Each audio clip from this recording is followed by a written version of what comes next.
Intermediate compound formation theory. The role of a catalyst in a homogeneous catalysis can be understood in the light of an important theory known as intermediate compound theory. According to the intermediate compound theory, the homogeneous catalyst combine with the reactant to form an unstable intermediate compound, the formation of which occurs at the lower activation energy. In the intermediate compound thus formed either reacts with other reactant or decomposes to give the desired end product, and the catalyst is finally regenerated. Thus, the catalyst enhances the rate of reaction by providing an alternate path of lower activation energy.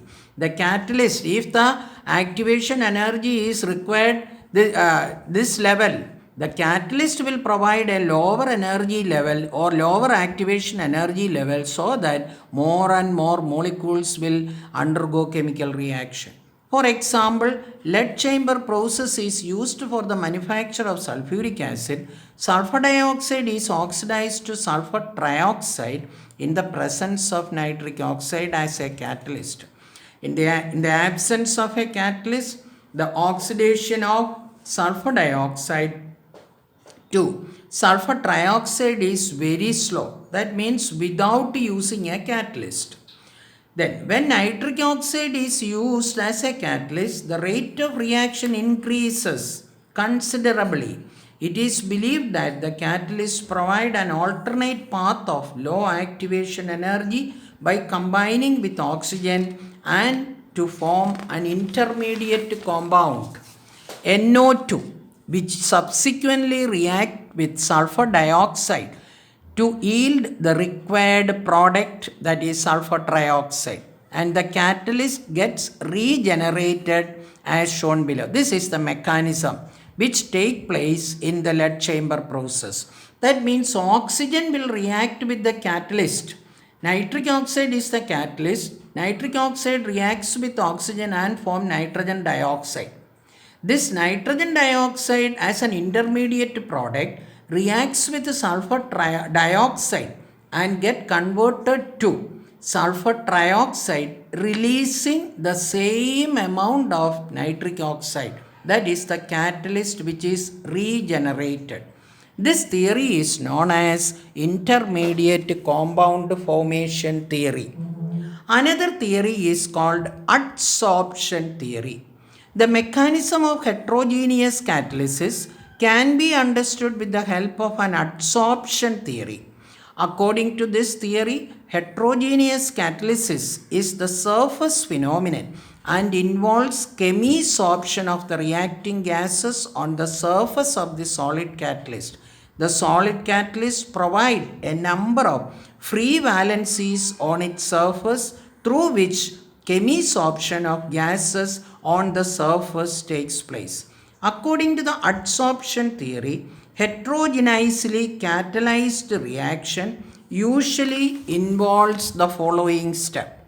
Consider this is the catalyst. In the catalyst, there are number of free valencies. These are shown as free valencies of the catalyst. If a reactant A and B wanted to react together, it gets adsorbed by the free valencies. That is called the first step. The surface of a solid catalyst possesses a large number of free valencies or active site. These free valencies are also known as active sites. And this acts as a seat of chemical force of attraction.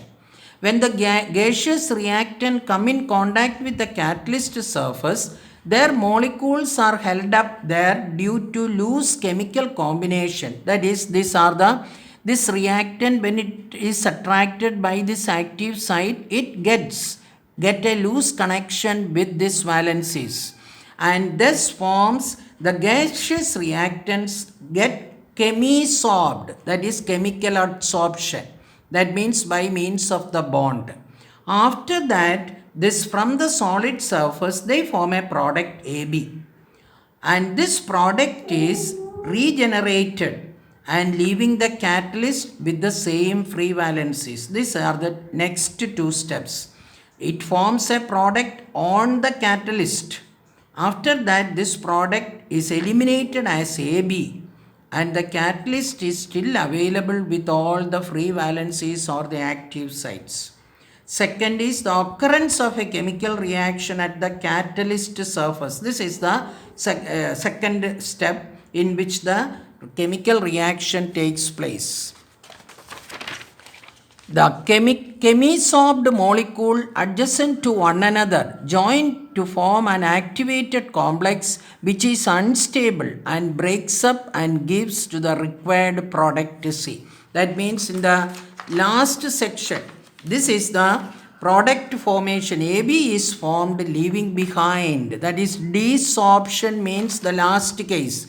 That means the product is liberated and the catalyst is still active for other reaction, for a next chemical reaction.